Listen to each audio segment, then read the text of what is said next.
अस्सलाम वालेकुम व्यूअर्स, कैसे हैं आप सब। उम्मीद करती हूँ आप सब ठीक होंगे। आज मैं आपके साथ शेयर करने जा रही हूँ दही बड़े की रेसिपी। दही बड़े तो आपने बहुत खाए होंगे। सब लोग डिफरेंट तरीके से दही बड़े बनाते हैं, लेकिन इस तरीके से एक बार आप बना के खाएं तो उसके बाद आपको किसी और तरीके से बने हुए दही बड़े जो है ना वो बिल्कुल पसंद नहीं आएंगे।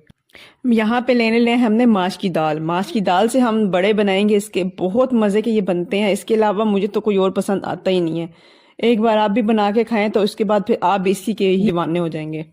यहाँ हमने माश की दाल जो है ना वो तकरीबन 5 घंटों के लिए भिगो के रख ली थी। 1 गिलास माश की दाल हमने ले ली थी, तो उसको भिगो के रख लिया था। फिर अच्छी तरह वॉश करके अब इसको हमने चॉपर में जो है ना इसको हमने अच्छी तरह ग्राइंड करना है। साथ ही इसमें हमने 4 जवे लहसुन के जो है ना वो भी हमने शामिल कर लेने हैं और 5 सब्ज मिर्चें भी हमने शामिल कर लेनी है। अब यहाँ पे देखिए हमने दाल कितने अच्छे तरीके से ग्राइंड कर ली है। अभी देखें इस तरह का टेक्सचर होना चाहिए, बिल्कुल कोई दाल जो है ना वो मोटी मोटी ना रहे।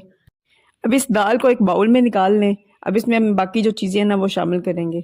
ज़्यादा चीज़ें इसमें नहीं डालनी, बस 3-4 चीज़ें हैं जो हमने इसमें शामिल करनी है। अब इसमें हमने हाफ टी स्पून जो है ना वो नमक शामिल कर लेना है और हाफ टी स्पून से थोड़ा सा कम जो है ना वो बेकिंग पाउडर शामिल करेंगे। और फिर उसके बाद हाफ टी स्पून जो है ना ब्लैक पेपर वो हम शामिल कर लेंगे।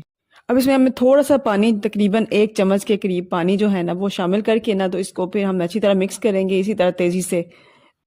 इसकी कंसिस्टेंसी थोड़ी सी ना जिस तरह टूथपेस्ट होता है ना उस तरीके से होनी चाहिए। अब कढ़ाई में हम ऑयल गरम करेंगे। बहुत ज़्यादा भी गरम नहीं करना और बहुत जो है ना कम भी ना हो, दरमियाना दरमियाना सा हो। हमने मीडियम टू लो जो है ना बिल्कुल उस पर हमने इसको बनाना है। अगर तेज़ आंच पे हम बनाएंगे तो अंदर से कच्चे रह जाएंगे, और अगर लो फ्लेम पे बनाएंगे तो इसमें सारा जो है ना ऑयल वो सारा एब्जॉर्ब हो जाएगा। माश की दाल से बने हुए दही बड़े खाने के बाद बेसन वाले दही बड़े जो है ना आप बिल्कुल भूल जाएंगे। थोड़ा सा टाइम ज़्यादा लगता है, मगर जब इनको खाएंगे ना तो मज़ा दोबाला हो जाता है। ये देखें कितने मज़ेदार से भल्ले जो है ना वो रेडी हैं। अच्छा, आप इनको बना के पहले से फ्रीज भी कर सकते हैं। इस तरह से टाइम की भी बचत हो जाएगी और आपको उस टाइम बहुत ज़्यादा काम भी नहीं करना पड़ेगा। बस जब इस्तेमाल करना है तो उनको निकाला, इसी तरह गर्म पानी में डिप करके रख दिया और फिर उसके बाद उसको आप इस्तेमाल कर लें।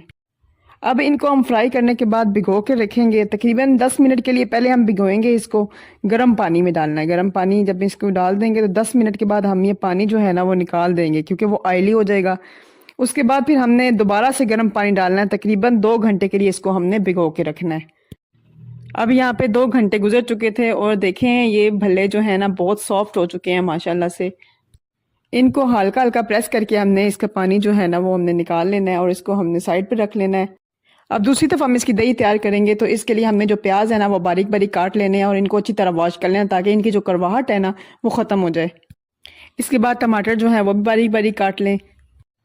अब दही में हमने तकरीबन हाफ टी स्पून जो है ना वो नमक शामिल कर लेना है। 2 चम्मच जो है चीनी वो शामिल कर लेनी है। तकरीबन 1 चम्मच जो है ना टी स्पून जो है वो हमने ले लेनी है सुरख मिर्चों की। फिर उसके बाद हमने हाफ टेबल स्पून जो है वो चाट मसाला शामिल कर लेना है।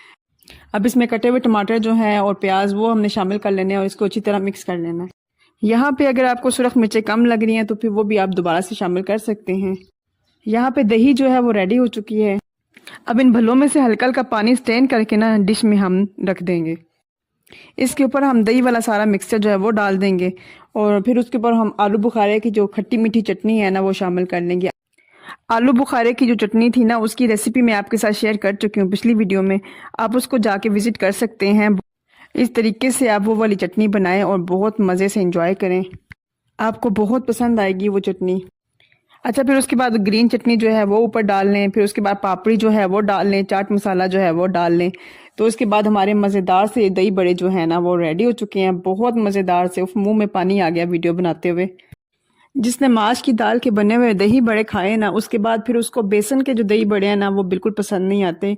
मुझे भी जब मैंने पहली दफ़ा माश की दाल के दही बड़े बनाए ना तो उसके बाद बस अब मुझे इसके अलावा कोई दही बड़े पसंद ही नहीं आते। इतने मज़ेदार ये तैयार होते हैं, आप इसको ज़रूर ट्राई कीजिएगा। आप अगर इसको किसी दावत पे बनाएंगे या अफ्तारी पे बनाएंगे तो यकीन जाने सबको बहुत पसंद आएगा ये। अगर आपको मेरी ये वीडियो पसंद आई है तो प्लीज़ लाइक कर दें, सब्सक्राइब और शेयर कर दें और कमेंट्स में ज़रूर बताया करें कि आपको मेरी ये रेसिपी कैसी लगती है, ताकि मैं और मज़ेदार सी वीडियोस आप लोग के लिए बना के लाऊं। मिलते हैं फिर नेक्स्ट वीडियो में। अपना बहुत सारा ख्याल रखिएगा। ओके, अल्लाह हाफिज़।